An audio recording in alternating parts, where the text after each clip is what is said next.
آخری رکوع 17واں پارے کا، اس کا آغاز ہوتا ہے یا ایھا الناس ضرب مثل فاستمعوا لہ، اے لوگو اللہ رب العالمین سب کے لیے رب ہے، اس نے یہ کتاب سب کے لیے بھیجی ہے، وہ عقیدہ توحید کو مثال سے واضح کرنا چاہتا ہے، اور وہ مثال کیا ہے کہ جو رب ہوتا ہے نا وہ قادر ہوتا ہے،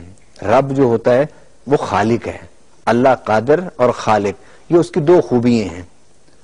اب قرآن نے اس مقام پر کہا کہ یہ جو بت تم نے اپنے ہاتھ سے تراشے ہیں اور ان کو تم نے اپنا خدا بنا کے سامنے رکھا ہوا ہے، ان کے سامنے اپنے ماتھے کو ٹیکتے ہو، اپنے سر کو جھکاتے ہو،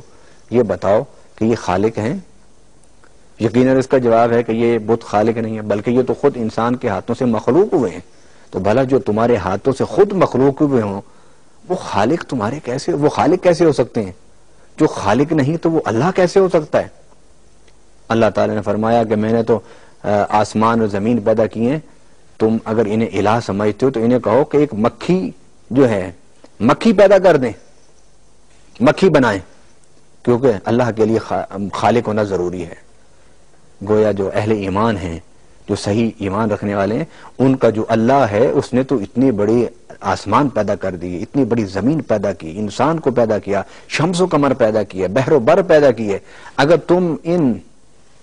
ہاتھوں سے بنائے ہوئے بتوں کو اللہ کہتے ہو، الہ مانتے ہو، تو پھر انہیں کہو کہ اتنی بڑی کائنات نہ بنائیں تو کم سے کم اپنے الہ ہونے کے لیے ایک مکھی ہی پیدا کر دیں، ایک مکھی کو تخلیق کر دیں۔ فرمایا کہ اگر یہ سارے بھی جمع ہو جائیں تو ایک مکھی بھی پیدا نہیں کر سکتے۔ اور پھر فرمایا کہ مکھی چلو نہیں پیدا کر سکتے، خالق نہیں بن سکتے، تو اگر کوئی مکھی ان سے کوئی چیز چھین کے لے جائے تو انہیں کہو کہ وہ واپس لے لیں،